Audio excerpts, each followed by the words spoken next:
Okay, so here we are discussing the conservation of biodiversity. Conservation of biodiversity occurs in two ways: in situ conservation and the ex situ conservation. In situ conservation means we protect an organism on their area. Okay, and ex situ conservation means the outside. So example for this in situ conservations are sacred groves, sacred lakes, biosphere reserves, national park, wildlife sanctuaries, like that. Okay, that we discussed in the previous class section. Now here we are discussing the ex situ conservation. Ex situ conservation, which includes sacred plants, home gardens, seed banks, field gene banks, cryopreservation, botanical garden and the zoological garden. Okay, that means the organisms are protecting on off-site. It is the conservation of organism outside their habitat. For example, zoological park. Okay, what is zoological park? Zoological park means the zoological park or zoological garden. That means where animals are maintained in captivity. There are about 275 zoological parks. 275 zoological parks where animals which have been become extinct in wild are maintained. Okay. Then the next one is botanical garden. Botanical garden is a place where the flowers, fruits, vegetables are grown. Such garden provides beauty and calm environment. India has 35 botanical gardens. Example, Lloyd Botanical Garden in Darjeeling, Indian Botanical Garden in Calcutta, etc. Lloyd Botanical Garden in Darjeeling, then the Indian Botanical Garden in Calcutta, etc. All those example for the botanical garden. Then the next one is, so we discussed botanical garden and the zoological garden. Okay, the next one is seed bank, gene bank or germ plasm. Seeds have the ability to show variable periods of dormancy. Dormancy means sometimes the seeds are not get germinate. They have the ability to, the different seeds having different variable periods of dormancy. Therefore, many seed plants can be preserved in the form of their seeds in small packets for long periods. So, the places where the seeds are stored are called seed bank, gene bank or germ plasm bank. Okay, germ plasm refers to any living plant or living organ or its part from which of a complete new plant can be generated. Germ plasm means from a living plant organ or from its part a new plant will be forming, that is germ plasm. This utilizes a technique of cryopreservation. Cryopreservation means minus 196 degrees Celsius.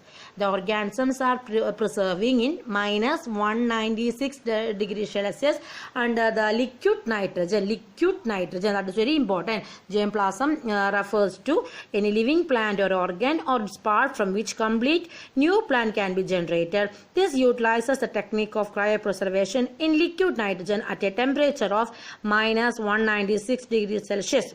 Okay, so the plants are propagated by using this tissue culture methods are called micropropagation. So cryopreservation, through the cryopreservation, the plants are propagating using the tissue culture method, that is known as micropropagation. It's very important, that term micropropagation, tissue culture, minus 196 degrees Celsius, liquid nitrogen.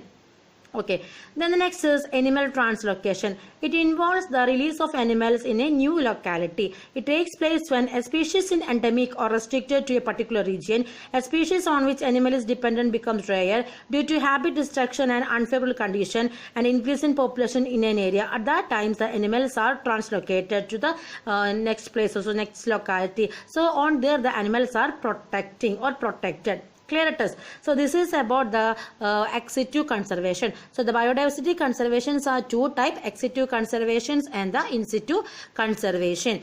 In situ conservation includes protected area on site. Ex situ means off site. Sacred groves, biosphere reserves, national park, wildlife sanctuaries. Okay, biospheres may be terrestrial or marine. And ex situ, which includes sacred plants, home garden, seed bank, then the gene bank, cryopreservation, botanical garden, zoological garden. All these are the example for the ex situ conservation. Clear it is. So these are the conservation of biodiversity. Okay, and as a part of the ex situ conservation, we discuss gene bank. Gene bank means maintain viable seeds of genetic maintain the viable seed of genetic variability. And orchids are all possible strains of varieties are maintained here. Tissue culture, multiplication of plant can be done with its method. And the cryopreservation at 196 degrees Celsius, embryos and animal plants are preserved. Here they are using liquid nitrogen. Clear? Next, we are discussing the in situ conservation and the ex situ conservation differences. First one is in situ conservation, the conservation and protection of biodiversity in its natural habitat. Okay, and ex situ, that was off-site, that means outside the natural habitat. Then the in situ conservation, the population is conserved in the surroundings where they have developed their distinctive features. Near to the in situ conservation area, the population will be reduced. Okay. But in ex situ conservation, the population is conserved under stimulated conditions that closely resemble their natural habitat. So in situ conservation, an organism is charged to produce new organism.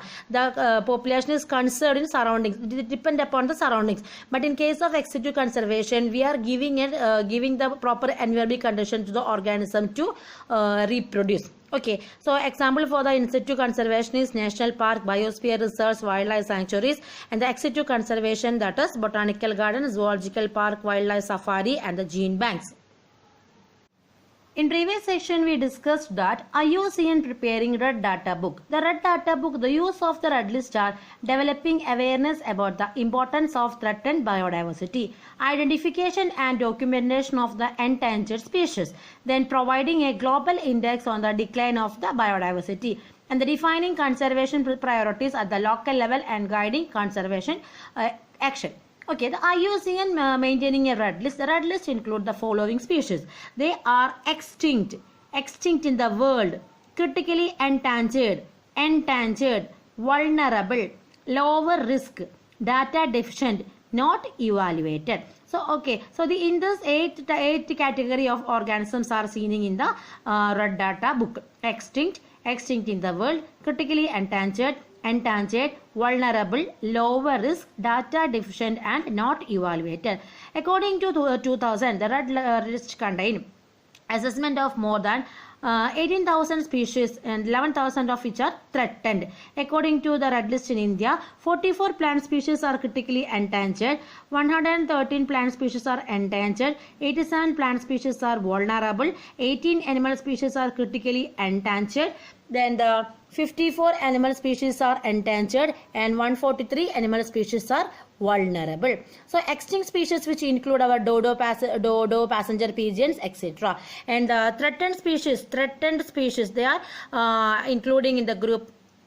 The threatened species means the species that are likely to be disappear from the world sooner or later. So it includes the endangered and the vulnerable species. Okay, endangered it include blue whale, tiger, leopard, etc. And vulnerable it include musk deer, sambar deer, black duck, etc. Then rare species it include Indian elephant, wild buffalo, Bengal fox, and gore, etc.